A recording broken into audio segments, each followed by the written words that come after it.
sir. You're about to see something really special. Really thought this part of my life was behind me. Frenzy disappeared with the drinking 3 years ago. Why now?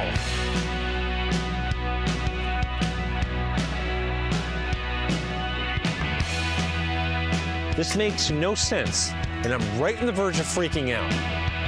Back from your life. These people can be animals. What you burn. Thingy's out. Some bitter things you should never Good cheese. learn. Wallow through the days. Remember, cosplay's not consent. So here's to me. Congratulations, me. Yay, me. This would all be so much easier if I was hammered. Hammered. Won't be there anymore. Right. You can take away the anger, but you leave behind the pain. It's your soul I New ventures are always scary. feel till I'm melting Blah, blah, blah.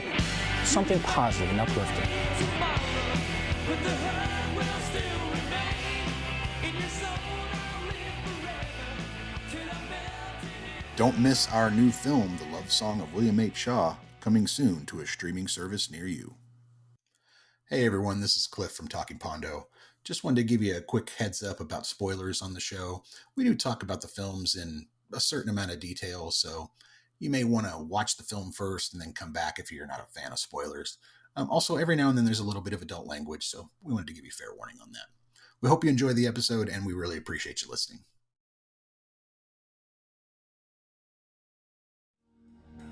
Welcome to Season 2 of Making Pondo and Talking Pondo. Talking Pondo is a podcast where Cliff and Marty give each other a film to watch and talk about them in detail. Some episodes will include a special guest. Making Pondo is a podcast where Cliff and Marty talk to people they have worked with and discuss their experiences on set.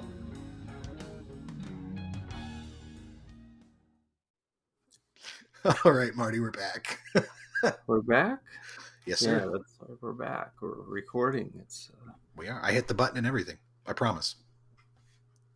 episode 22 of season 2. That's right. That's right. Let's see. This is going to be... what's this going to pop up probably in February, March, something like that? Something like that, yeah. Something like that, yeah. We're recording these a little early, folks, just in case you don't know. So, We're busy people. Sometimes, we have to make movies and go into pre-production and stuff, and that's right. we don't want y'all to not have a show each week, so let's bank them, as Banking they them say. up.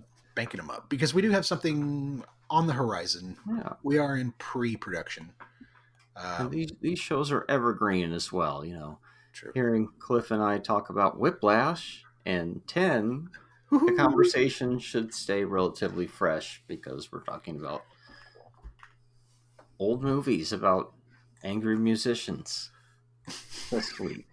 I can't believe Whiplash is already 10 years old. I can't either. I can't believe 10 is 45 years old. Yeah, but Whiplash still seems like it came out yesterday. 10 does. felt old almost immediately, but that's It probably felt- because of how old I am. Yeah. I saw it on cable, and it felt old when I saw it on cable. Mm-hmm. And which one do you want to start with? Let's do 10. Let's do 10. Let's do 10. So I think the reason, for me anyway, that 10, directed by Blake Edwards, the first time we've had a Blake Edwards movie on this show, feels old is because, well, it kind of is. It's like a movie from people from the 50s and 60s still doing their brand of a movie, and it's almost the 80s. But they figured out a way to make it all kind of work because it's a movie about aging in a way, which is also funny because the guy's 42 and whining about it. And now I'm like, oh, how funny to be even further past that, looking at this now. And then in the back of my mind wondering, well, would I relate more to Skin Deep now? Because he made that one 10 years later, and that's kind of the same movie, but with John Ritter. I've completely forgotten that movie outside of the glow-in-the-dark condo. Absolutely. God, yes. Yeah, 10. What is 10 about? 10. Okay, so like you said, 10, 1979, rated R, 2 hours and 2 minutes, directed and written by Blake Edwards. I believe he produced, if I'm not mistaken, too. Stars Dudley Moore, Bo Derek, and Julie Andrews. So here's your log line. A Hollywood composer endures a midlife crisis and becomes infatuated with a newly married woman honeymooning at a Mexican resort. So that's your log line. Mm-hmm. Storyline. Here we go. This is a long one. For good reason, and we'll get into that. 42-year-old famed composer and playwright George Weber, played by Dudley Moore, is going through a midlife crisis. He is seriously dating 38-year-old actress and singer Samantha Taylor, who's played by Julie Andrews, who he loves, although he admits their connection is more intellectual than it is emotional. She in turn loves him, despite barely tolerating his often infantile behavior. This behavior includes spying on a neighbor's sexual encounters with a wide array of women, this spying about which the neighbor knows, as he does it himself. Driving one day, George spots a young woman who he believes is the most beautiful creature he's ever seen, an 11 on a scale of 10, 10s which he didn't ever believe even existed. Before Spinal Tap, they're making this 11 joke. Right. It's a good call. Beyond the fact that she is probably half his age, a problem with George's infatuation is that she's just off to her own wedding. George and Sam's relationship takes a bit of a hit with an argument which is further exacerbated by a series of misunderstandings, and as such, George decides to pursue the woman of his dreams with all of his energy. He learns her name is Jenny Miles, now married Jenny Hanley, played by Bo Derek, and he is able to follow her to a Mexican resort where she and her husband David Hanley, played by Sam Jones, fucking Flash Gordon himself, are honeymooning. Mm-hmm. In his pursuit of Jenny, his encounter with a lonely woman named Mary Lewis, who's played by Dee Wallace very well, is vacationing at the resort, and his discussions with his gay lyricist Hugh, played by Robert Webber, concerning his relationship with his much younger trophy husband Larry, played by Walter George Alton. MSCs know him as the Puma Man. That's right. George may come to a clearer picture of what he is doing in Mexico and how he truly feels about Sam. They don't mention also that there's fucking Brian Dennehy as the bartender. So character actor. Mm-hmm. So let's get into it. So to me, this film is the very definition of 1979. Encapsulate it really kind of has that vibe of what my small mind can remember of that time period anyway. I didn't live in California, but there's still something there. I think you nailed it early on where you said this is an artist who is doing stuff from the 60s currently in the late 70s. Yeah.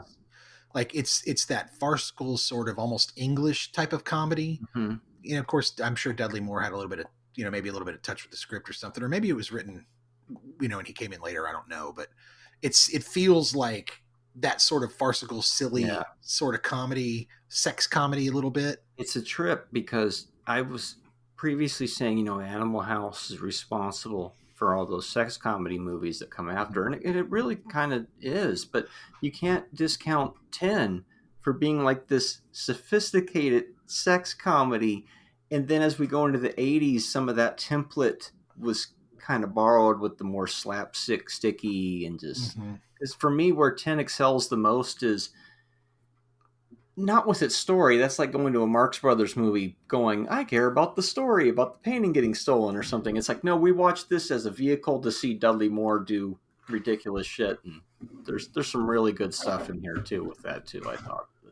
The slapstick angle. Let me find my notes here. Hang on just a second. Sorry. There's a bunch of strange guest stars in this movie to me anyway, I could say while you're gathering your notes. The priest, the guy who plays the priest, his name is Max Showalter. Yeah. He's in The Indestructible Man. Right. That MST classic. And of course, like you mentioned, Sam Jones, who we last saw in My Show. Flash. I can't believe we've already done 2 Sam Jones. I mean, the dude's been in 4 movies and we've covered 2 of them. Where's our Miles O'Keefe films, right? I guess it's around the corner because that was another Bo Derek movie with Miles. That's right. Tarzan, yeah. Miles and Miles O'Keefe. Talk about making a whole career out of, the character. She even did a movie called Bolero later. Yes, she did do a movie called Bolero. But, you make the movie they give you the money to make, which would explain why the rest of Blake Edwards' movies were either this again or a Pink Panther movie again, right? Because like he did, well, SOB is obviously different. Victor Victoria is different, but I then think The Man Who Loved Women is very much Here We Are it's again. very much 10. Yes, it's very much Blind 10. Date, Skin Deep, Switch, Jimmy Smits. Switch, Jimmy Smits. And I'm like, hey, he's just repeating himself. But then I thought maybe those were the budgets. People were like, we want another 10. Make another, and he's like, okay, I'll make another movie about, middle-aged male menopause, midlife crisis. Oh, we also get Don Kalfa as the neighbor. He's in Return of the Living Dead and a whole bunch of other movies. This got some great character actors in this movie. Dee Wallace, if she shows up at Mad Monster, I'm going to have to bring this movie up now. We love some Dee Wallace. She looks fantastic in the film too. She looks young and she just looks really. I mean, because the Dee Wallace I remember is always from Close Encounters, right? Yeah. So it's like wow, she's playing this kind of or E.T. Right? Yeah, or E.T. I'm sorry, yeah, but she's hey, at least it was a Spielberg movie. I got it right, halfway right. But to me, she was always playing a mom and not a younger sort of vixen type. She looks great in this. What an interesting career, because she goes from like Hills Have Eyes with Wes Craven to 10 with Blake Edwards to E.T. with Spielberg. Oh, and The Howling with Joe Dante in there. So she was working with. Did you mention James Noble? No, what was his character again? Dr. Miles. Oh yes. James Noble, he was on Benson. He's the governor on Benson. That's right. And of course, the Puma Man was in this, which I'd never noticed until now. And and of course Robert Webber, who is also in. It's a good cast. Well. It's definitely a good cast. For me, the movie. When I saw this movie as a kid, I remember thinking, I don't understand this. Doesn't make a lot of sense to me. Makes sense because it's not for me. It's not made for me. Yeah. And I also remember being confused that it was like, this is supposed to be funny. Like, because my parents are laughing and other people thought it was funny. I don't remember when I saw this. I saw this on cable, so I must have been 8 or 9, maybe early 10. 80s. I bet that's when it was saturated more. Then it kind of went away as the decade went on. I was probably not supposed to watch this, but I clearly remember watching this on cable because I remember seeing Bo Derek and that running on the beach scene is iconic. Where she's running in slow motion on the beach, and they made that joke of the two of them running towards each other in films and television shows for years. For years. But I remember it being a sort of bland movie to watch. And I had the same thing hit me when I started. Like 10 minutes into this movie, I'm like, this it's like walking through glue. It's really slow. It doesn't need to be, it's just too fucking long. It's too long. It's too long of a movie. And it's just we take a drive and watch him ogle women while he listens to his wife sing on an 8-track at the very beginning of the movie. It's just like you get what this movie's going to be right away, and it's going to be about this guy who is not. Misogynistic means that he hates women. I wouldn't say he hates women. He just doesn't treat them well. Right. And the movie addresses all this through their conversations and arguments they have. It does.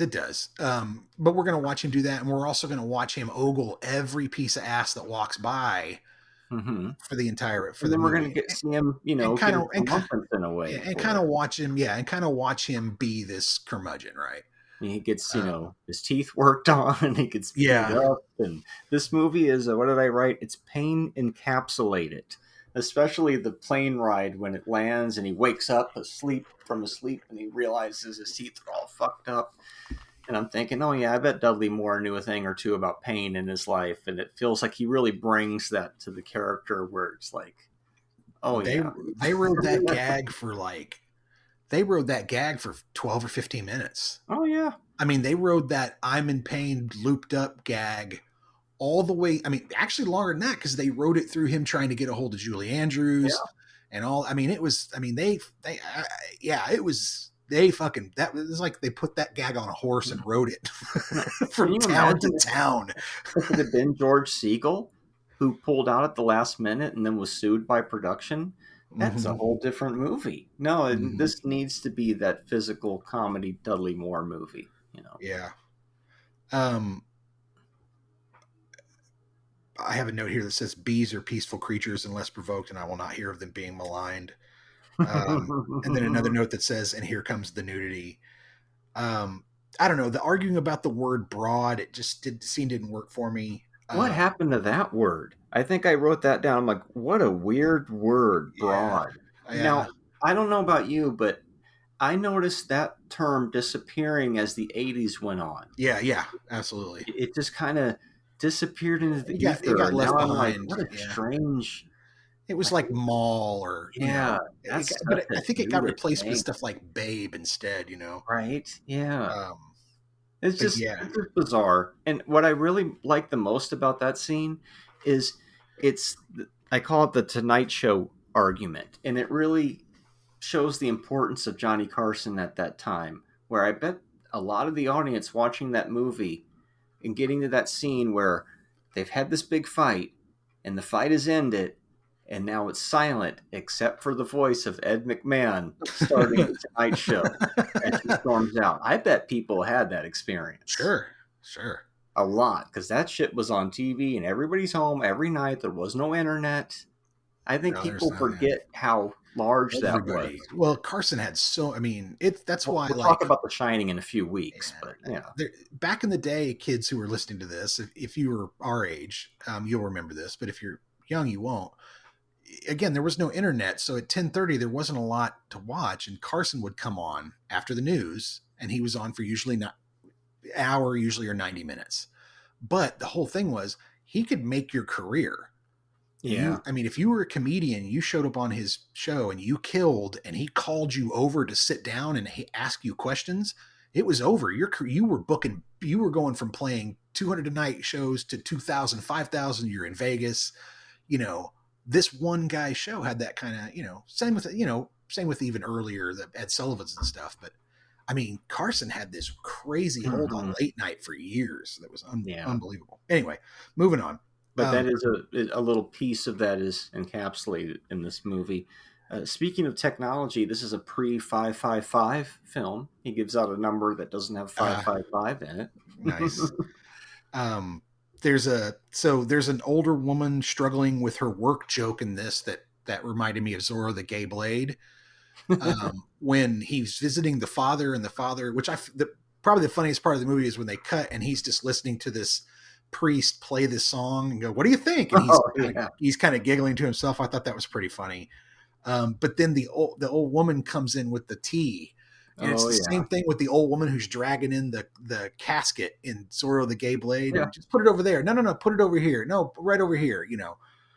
I don't know why but it's the same sort of joke. And It's of from course, that Jackie Martling era of comedy, right? Look, it's funny. Laugh. Yeah. Oh, and speaking of Jackie Martin, she farts and the dog yelps, and the priest goes, "Yeah, we beat the dog every time she farts." Oh boy, to cover up for it. And I'm just like, oh my god.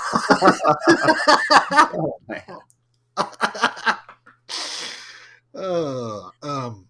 Do you remember when movies had the whole bad connection over the phone line gag, like that when that was a thing? That's I guess it still happens now with bad cell reception, but it's like everything goes wrong all at the same time because he flips that telescope around, bonks himself in the head, and then he cannot get back up the damn hillside. And then, of course, he gets the information he needs from the dentist about where to go stalk in Mexico, but he has to get all of his teeth worked on at the same time.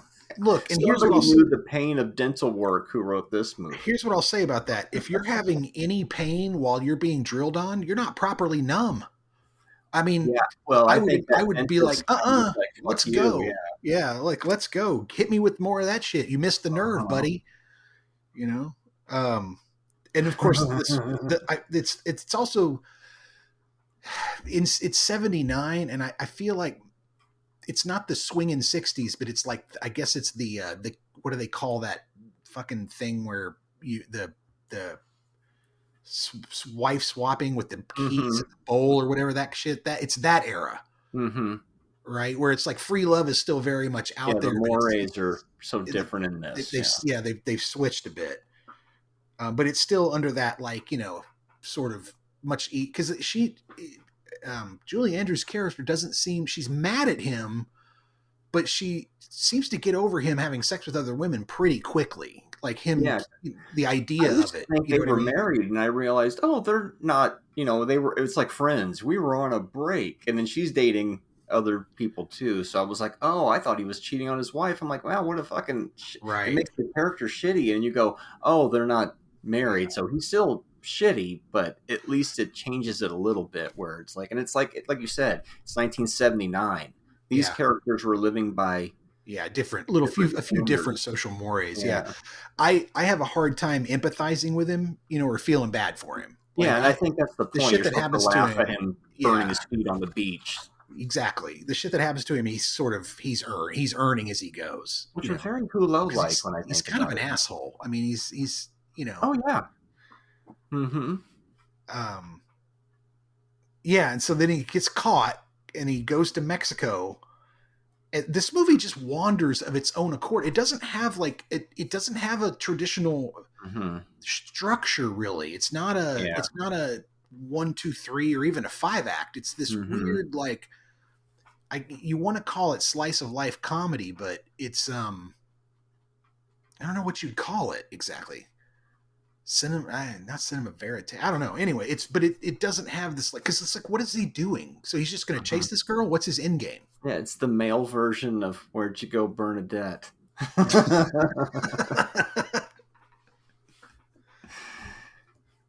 I'm not sure what's missing in this film. Maybe he isn't likable. He's rich and it makes me not care. Is it that there doesn't seem to be anything at stake? Well, there's that. There's the instant datedness of it. There's a few things that keep it from being a full classic for me. It starts to lose me when they go to Mexico a bit. I had to really force myself to pay attention a little bit more this time for the show to get through it. But see, I'm the opposite. I really struggled through the beginning, and when I got to Mexico, I was a little more interested. Mainly because I was like, oh shit, Brian Dennehy, cool. Right.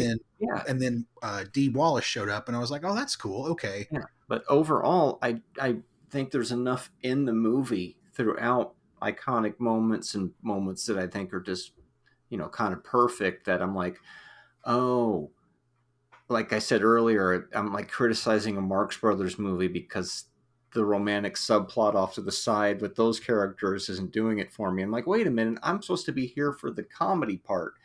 This is just a draping over. If I start pulling the strings on that too much, I start to not like George Weber. The whole thing starts to fall apart. I question people's motivations. But if I'm just looking at it as like, kind of like, I hear that. Pre-Arthur, let's watch him be fucking ridiculous for a bit. Oh, and this does, because one of my notes is drunken walk, leer at women, bump into something, drunken walk, rinse, repeat. That's kind of a lot of what Dudley does in this movie, and that's perfect for what he ends up doing in Arthur. It's sort of a precursor, this character, to Arthur in a way. Did this movie really at one point do the jock running by and kicking sand onto the nerd bit on the beach? It fucking did, dude. It totally did. I have never, it was perfect for it. Other than like a teen sex comedy, that type of thing, I have never seen that done in a serious movie ever in my entire fucking life. Because I feel like now I look back at this one and I go, oh, this is a major precursor. You don't get to the party animal without 10 in certain ways, and all those other various films. So this is a true making Pondo movie in a way. You couldn't escape this when it was new, like you said. It was iconic. Bo Derek's, and I think that's why a lot of the movie was successful, is because Bo Derek gets nude in this movie and is nude for a good portion.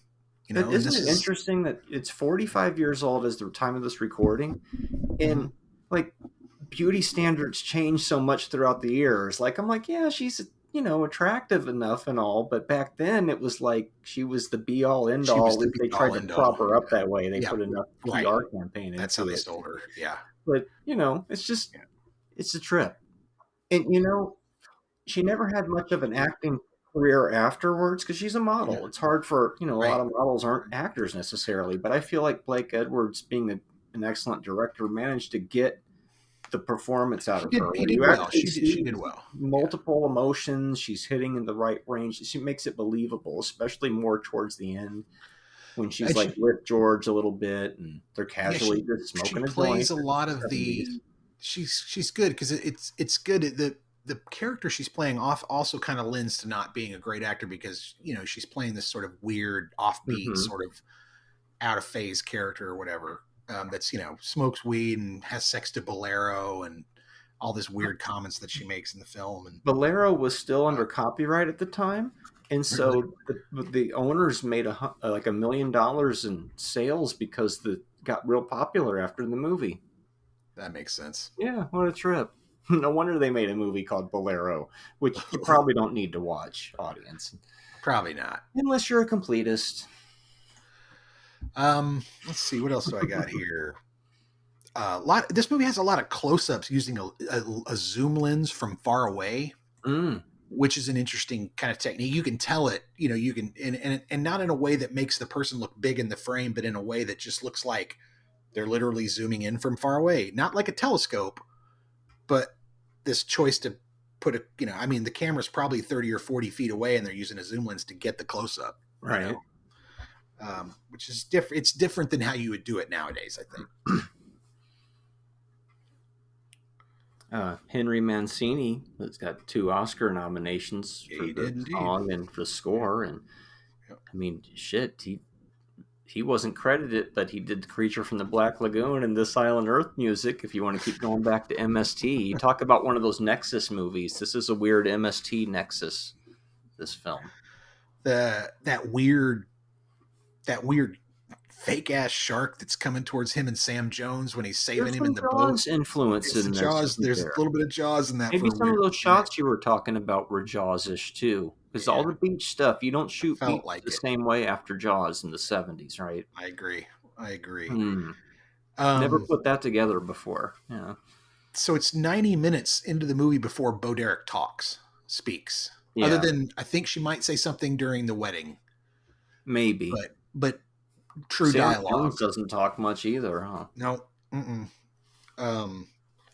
she's barely in this fucking movie. Mm-hmm. I mean, I think she and Julie Andrews probably have about the same amount of screen time. Yeah, at least Julie Andrews, we know who her character is and her motivations early. Right. But they keep Bo Derek's character's motivations and character kind of secret till the end, because you need that there when he realizes the reality doesn't live up to the fantasy. Right. The grass is always greener. He figures it out pretty damn quick. I thought it was very funny that he's the musician, knows everything about music. She's the one telling him to start the song over and over again. And kids today, they'll understand that scene again because they listen to records again.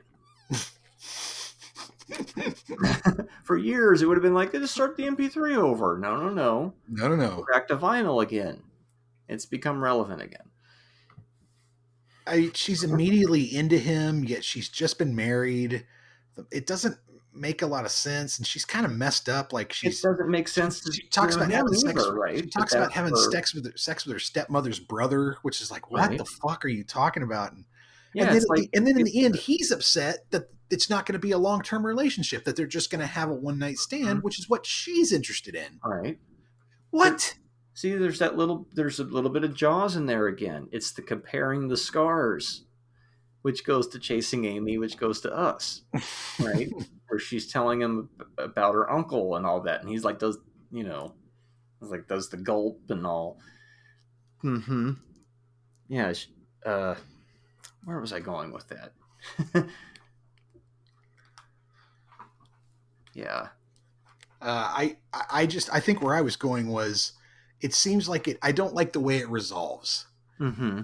I don't like the way the whole thing sort of resolves. We see that how she feels about things and what type of person she is. If we knew that early on, right, you're supposed to just be in George's mindset of like she's this fantasy, and then when he finally gets to her, then it's revealed why she isn't. As kind of trite as that is in a way, then we realize she's like, look, this is just me. I'm me. I do what I want to do. And he's like, oh, you're not the person I thought you were at all. And it's like, well, no shit, George. Go home to Julie. Yeah, no, exactly. No shit, George. So you don't feel for George at all, but it does make a funny ending when they finally have sex in front of the telescope and dude doesn't even notice.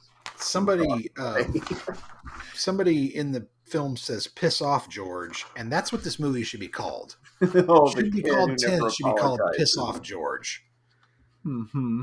That's the working title. Yeah, that's what I think. And put out by Orion. I remember when Orion meant that you get a quality movie. Yeah. And this made a ton of money. It did. It did well. I like George's license plate, ASCAP. Yeah. Yeah, I like that too. That was really great.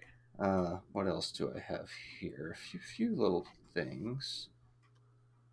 The slapstick in it works best when there's some basis in reality to it.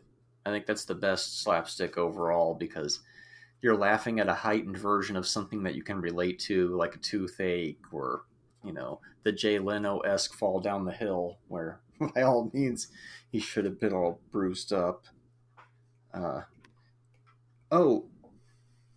Julie Andrews thinks that they're opposites, but the two of them actually have much more in common than they realize. It's funny, as a couple, they're focusing on the few things that they don't have in common, but from a distance as the audience, we're like, well, wait a minute, it's obvious that you two are the better fit. $74 million worldwide. That's not bad for back then. That's pretty good money for 79. Yeah. So and that gave birth to they always call it a trilogy, and I never understood why, but I think I do now. 10, it's about a musician. SOB, it's about filmmaker. Right. Victor Victoria, it's about being on stage. So in a way, these three movies are all kind of entertainment intertwined with each other. I don't know. I think, I think he's, for me, Blake's a very hit or miss filmmaker. I'm Sometimes in the same movie. And I'll probably take the hit for this, but I have never been a big fan of the Pink Panther movies. I need to rewatch to even see if I remember as a kid going, but I do think Victor Victoria is a hell of a movie. I've seen SOB. Right. I think it's pretty good. He has made some fantastic films. It's just, for me, he's very hit or miss. I think this is one of his better ones. I think that's probably generally recognized as this is one of his classics. Yeah, it just honestly does not work for me. I don't like the way it looks. I don't like the way it's shot, and I don't think it's very funny. Like I don't know why. For me, like what he's going through doesn't click. I don't have any empathy for him. The story again seems to fucking wander. In this, hey, and I just ran into a cop, a Beverly Hills cop. Oh, here you go. Ha ha ha. Drive off and on to the next gag. And I don't know.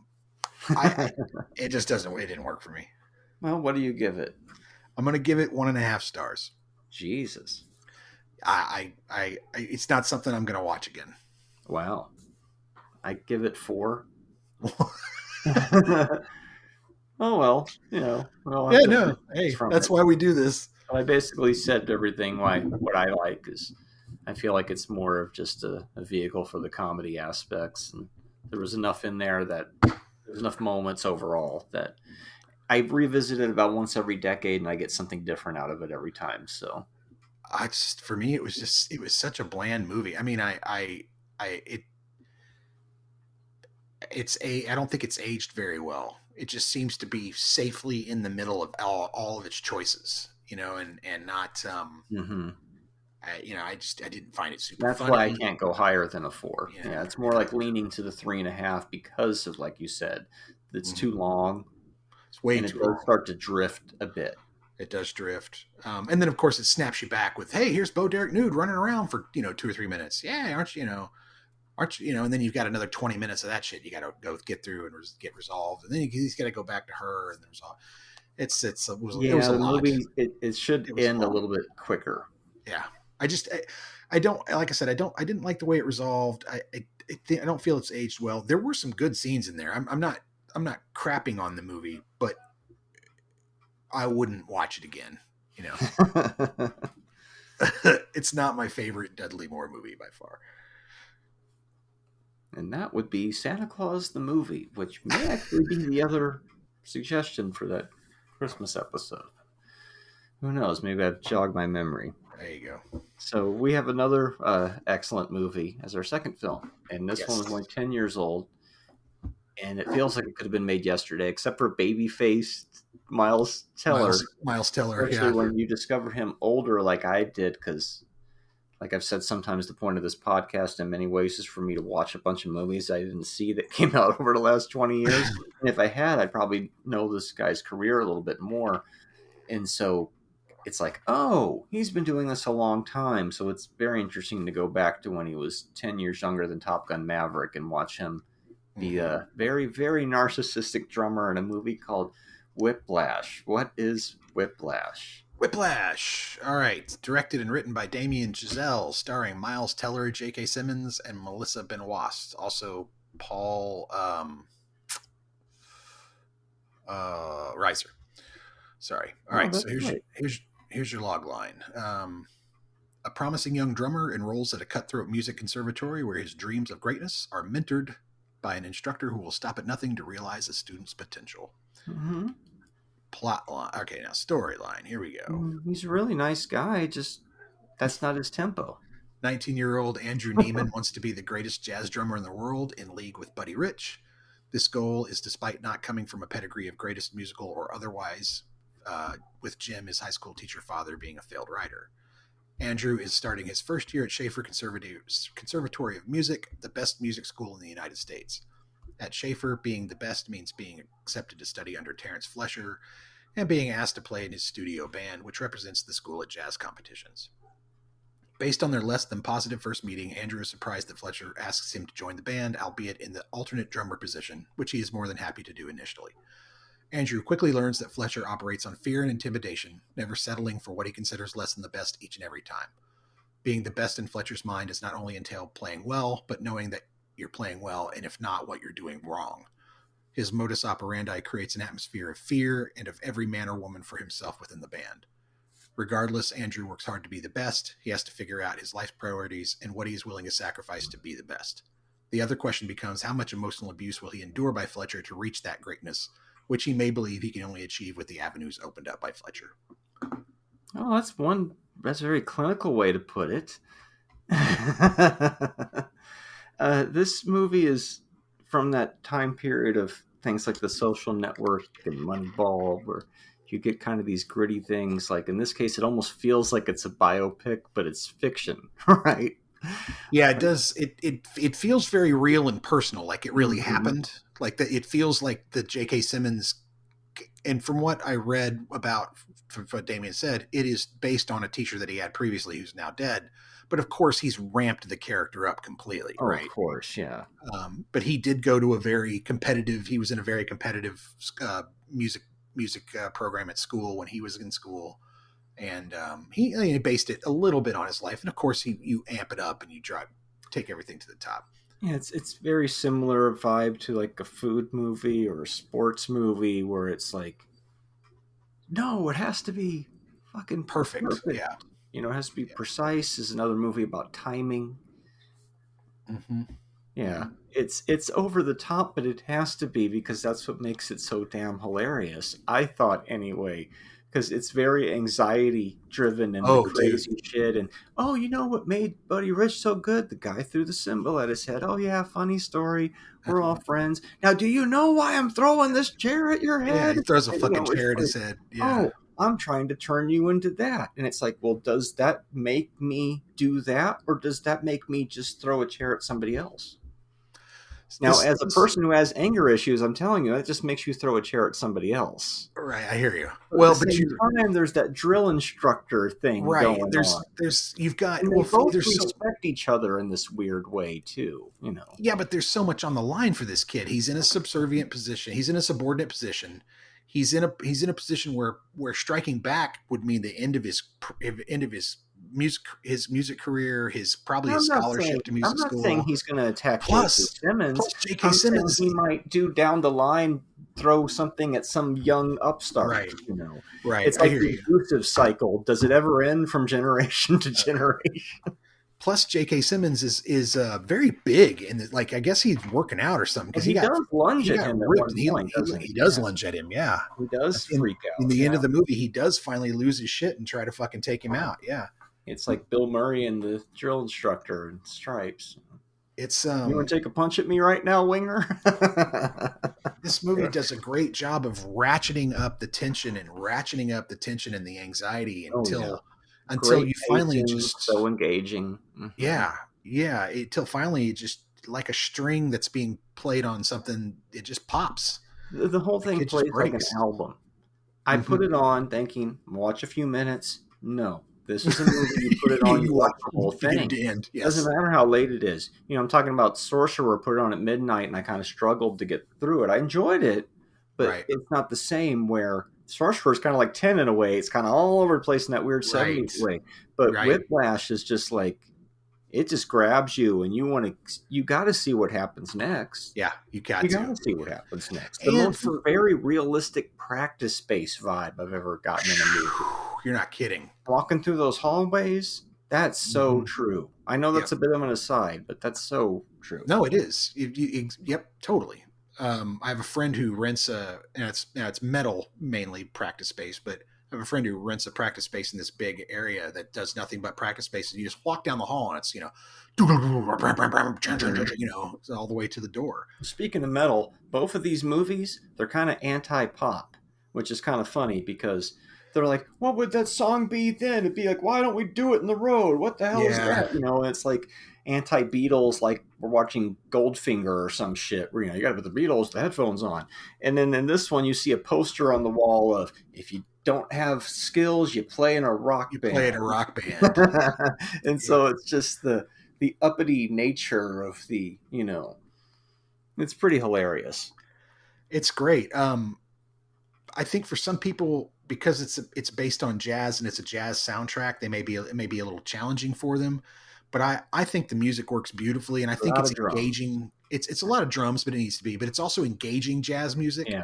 That when they first breaks into it was early in the movie and into Whiplash, it's like, oh fuck, okay.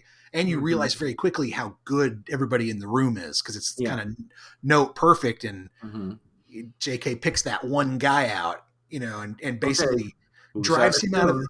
Yeah, he drives him out of the room and then looks at the other dude and goes, "You're the one out of tune," but he didn't know that, so fuck him. And that was worse. Like, Like, dude, this guy's going to be a problem. He's going to be a real nightmare to deal with, and he is through the whole fucking thing. One of my favorite parts of that is where all three drummers can't get it right. Oh, And it's like 2 a.m, and it's like, okay, we're ready to start, and they're worn out. Yeah, he tells him, like, if you want to go get a coffee, go take a shit, get something to eat, go ahead. We're going to be here for a while. And he just, and it's because I think it's in that same scene where he announces that other dude is dead, that was a student of his. And he puts on the music. And I think it's because he's so upset about that kid dying that he just takes it out on these drummers. He just picks somebody and just decides to just take his fury out on them. This is a different type of swimming with sharks.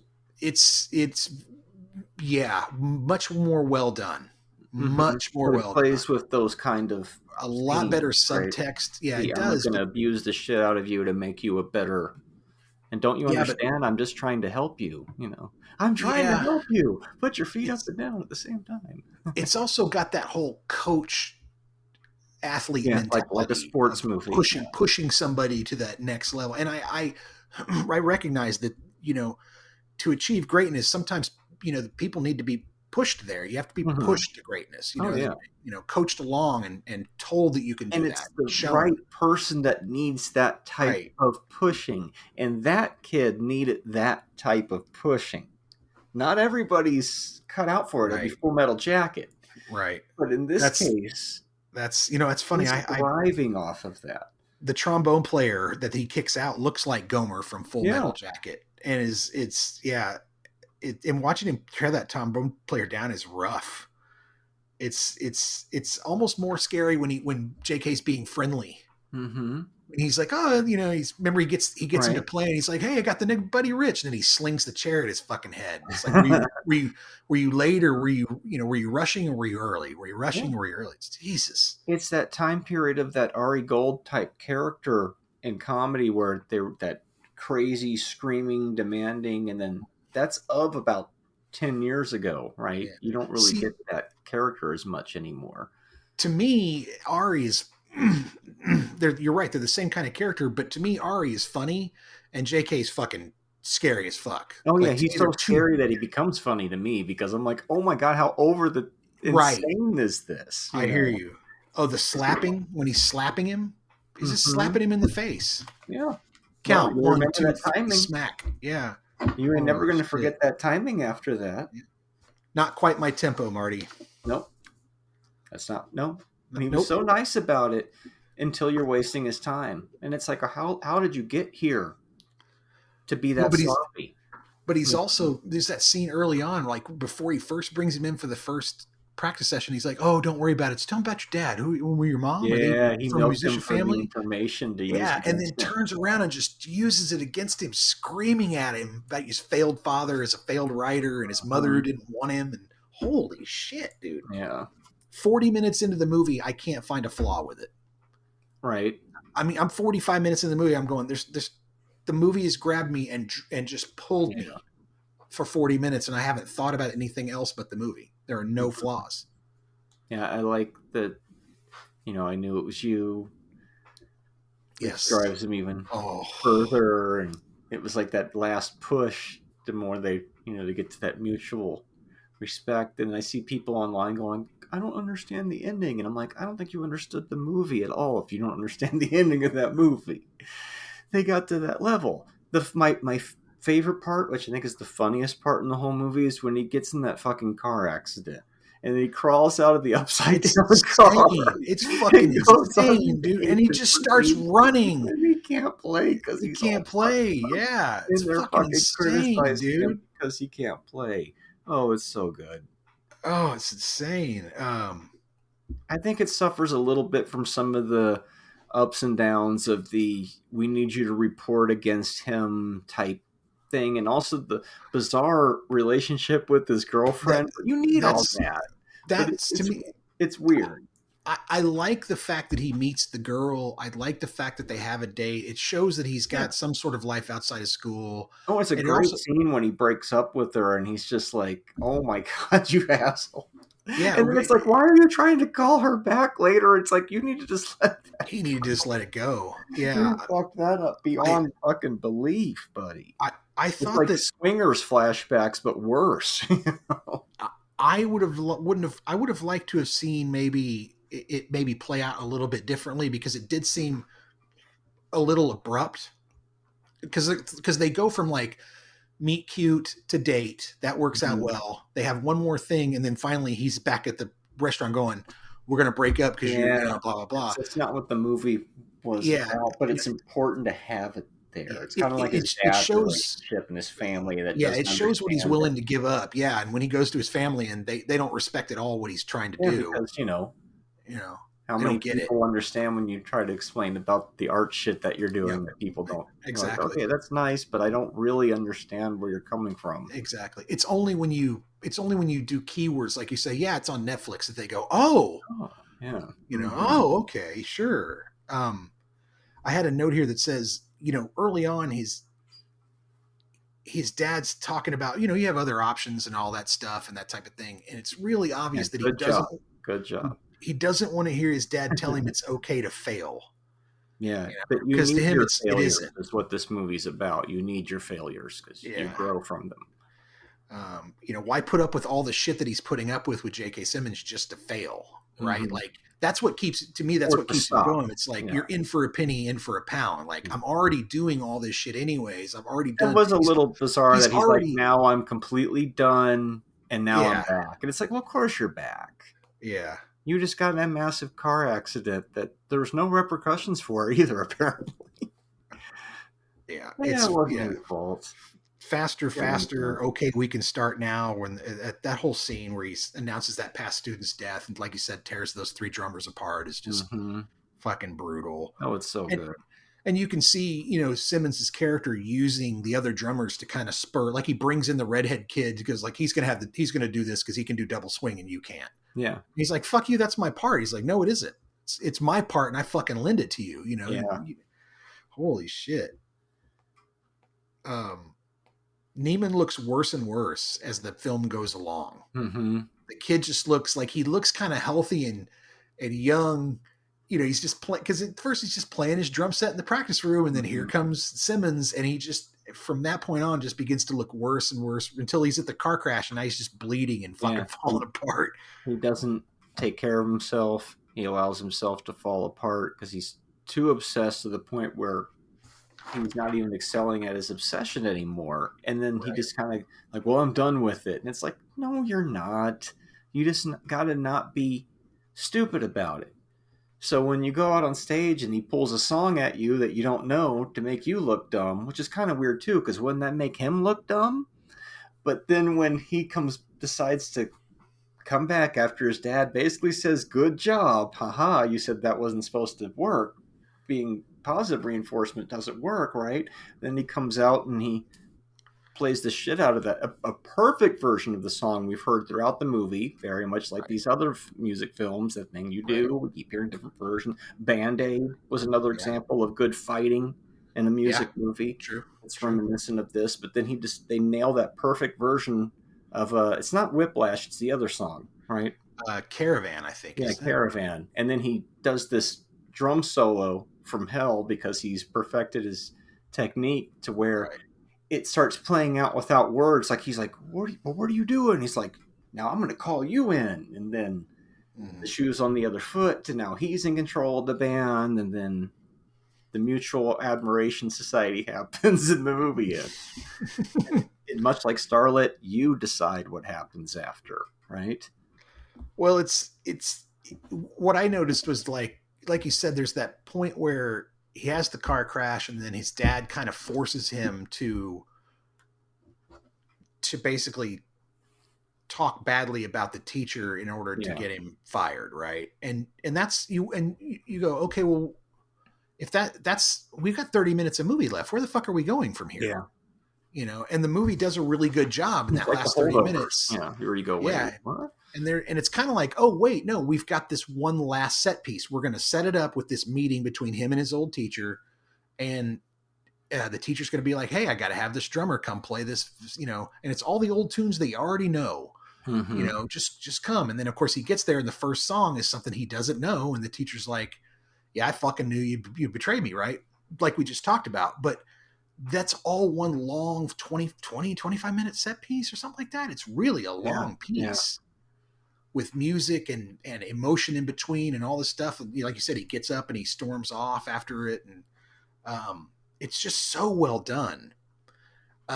One of the things I noticed is that Damien's use of color is on play here. He's playing with the color in the background, sometimes through lighting, sometimes through the set itself. Mm-hmm. And there's also during the drum and at the end, this big last set piece, there's a whip pan back and forth. That's exactly like La La Land's whip pan during the jazz scene. I was like, oh, that's so fun to see him do that twice. He's getting the techniques down. Yep.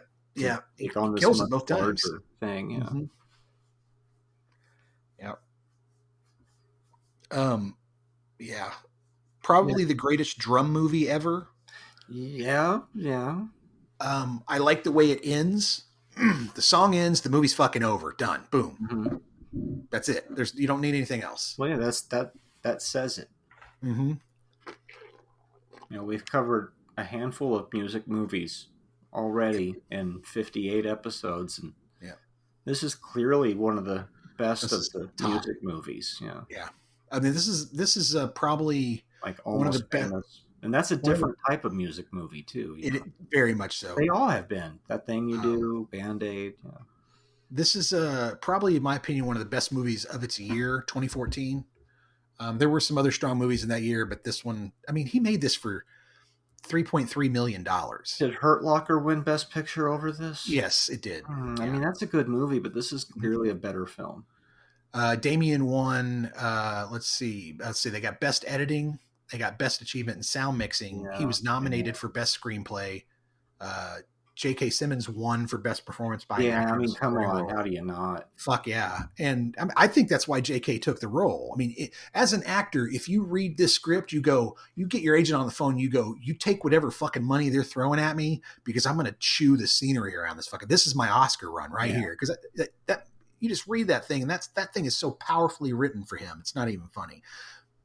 They shot a proof of concept. Blumhouse. Oh, yeah, I heard about that. Yeah. Blumhouse gave him some money. He shot a proof of concept, and One of the J.K. better Blumhouse movies, I'll tell you. Yeah. that. Yeah, J.K. was in the proof of concept, so he was crafting that character with Damien right from the beginning. They also used the same first drummer too, with the green shirt. That guy, he's in it, but of course it's not Miles Teller. Mm-hmm. But that's what got him the $3.3 million. So also nominated for Best Motion Picture of the Year. So.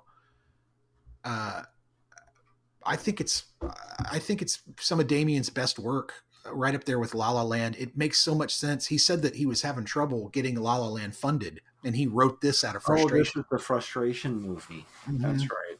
And so it's like, well, what a great frustration movie. Oh my God. And then you Sometimes went on to projects make fucking La La Land. Holy shit.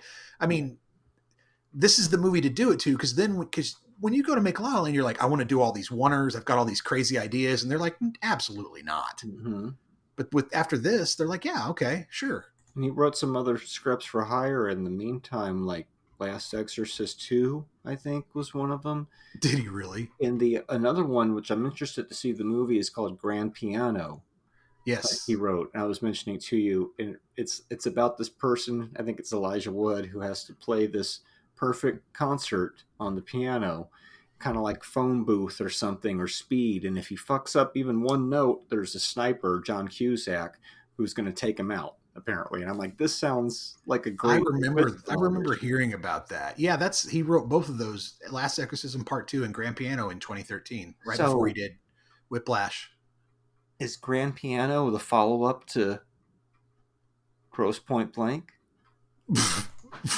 Because he's the assassin, right? He's still the hitman. It's like, he has to take on this job, and by now he's all hardened. It's been many years later. Oh, Damien wrote 10 Cloverfield Lane too. That's so right. I heard that's a good one. I can't sit through Cloverfield because it's too shaky. It makes me nauseous. But I've heard that 10 Cloverfield Lane, the John Goodman one, right? That's the one with that's the one with Mary Elizabeth Winstead. And they're all stuck in the. I mean, who knows? Filling in the gaps, but I got 20 years worth of movies. Now, obviously, not every movie from the last 20 years, but there's a handful of them, like a Whiplash. I never got around to seeing it. I even had the Blu-ray at home, and I never got around to watching it for some reason. And now, 10 years after, it's like, well, shit, I should have watched that a long time ago. But I still enjoyed it very much watching it now. I also give this one a 4. I'm going to give this one a 4.5. I think it's damn near perfect. It's got a few tiny little things, but unlike 10, like you said, where when you start to move the things around in 10, it starts to create a lot of gaps for you to see through. This one doesn't have a lot of gaps. You can question motivation of characters and why they did certain things and what it means. Is he really trying to bring out the best in this drummer? Or is he just a fucking asshole? Is this drummer really that much of a dick, or is he just driven? You know, it does being driven turn you into a dick. Who knows? Yeah. But is George Weber driven, or is he a dick? These movies are similar themes, I think. They are, but I think Whiplash really focuses on it a lot more, tightens down a lot more and focuses on that theme. Because Whiplash doesn't want a romantic subplot. No, it does not. It gets rid of Melissa Benoist very quickly. Wow. But then you get to La La Land, and he's, it's like, well, now here's the movie about that. Yeah. It's like, oh, that's maybe we'll cover that one. But yeah, so I'd say 4.5. I'm going to say 4.5. All right. So you're giving some of the extra points that would have gone to 10 over. Yes, exactly. Yeah, that's what I'm doing. Whatever. That's the ticket. Next week we'll be back with Talking Pondo with guests. That's right. We'll let you discover who that is. There was a clue this episode already. Several, actually. Yep. And then in 2 weeks, we'll be back with another episode of Talking Pondo without guests, unless you count Cliff and I as guests. And we are guests. We're your guests.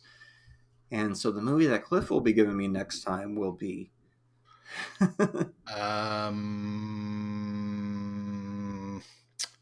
I think I'm gonna go with another big classic here.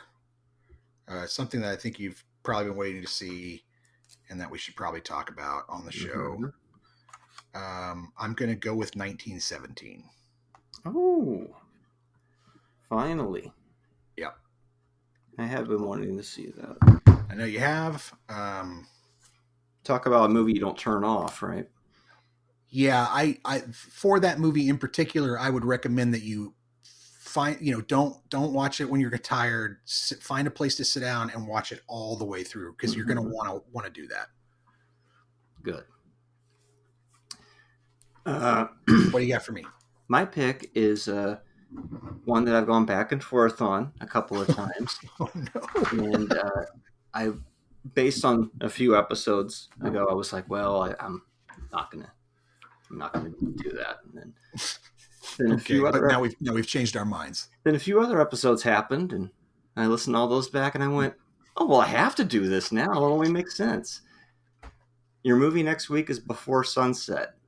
Oh, really? That's that soon, huh? Yeah, let's just get through it, because the other end is it's going to make more sense when we get out the other end. If we can just, when going through hell, keep going. And who knows, maybe you'll look at this one and go, this was way better than that other one. It's shorter too, so it's like 80 minutes, I think. So, well, okay. I've heard that the middle one is better than the first one, so we'll see. Yeah, this guy, I guess, I was like, let's just rip the Band-Aid off. Okay. Well, we'll see how you like 1917. I have some more interesting stuff coming up for you. Yeah, I have more stuff I think you're going to like too. Yeah, a little bit later into the season, but I do have a couple of, these are more current kind of big movies that I think I'd like to just kind of get out of the way. So we'll knock, in fact, I'll probably have a couple more of those for you over the next few episodes. Nice. We'll see how it goes. All right, then. Well, all right. So 1917 and Linklaters Before Sunset. Yeah. All right. So we're getting big directors again next week. Yeah, it's going to be big movies, both of them. Yeah. Who's 1917's director again? Is that oh my goodness? Is that Christopher Nolan? Is it Mendes? Sam Mendes? Yeah, it's Mendes, I believe. Yeah, Mendes. Written by Sam Mendes, directed by Mendes, and of course got our boy Deakins behind the lens. So, all right. You might debate next week.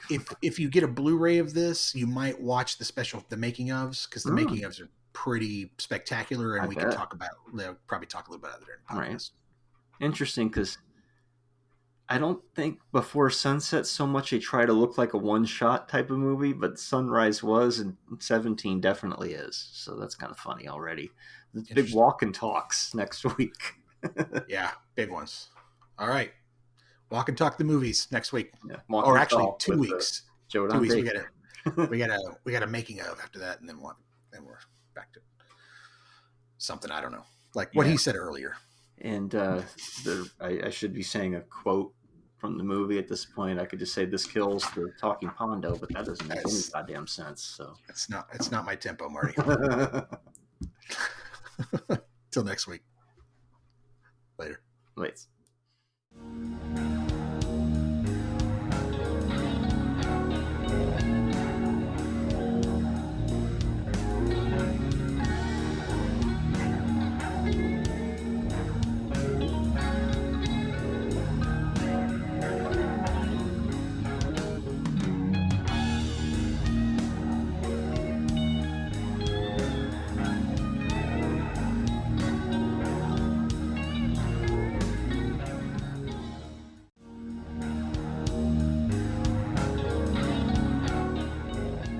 Support the show on Buzzsprout for only $3 a month. Give us a 5-star review on Spotify or the platform of your choice. And be sure to like and subscribe to our YouTube page.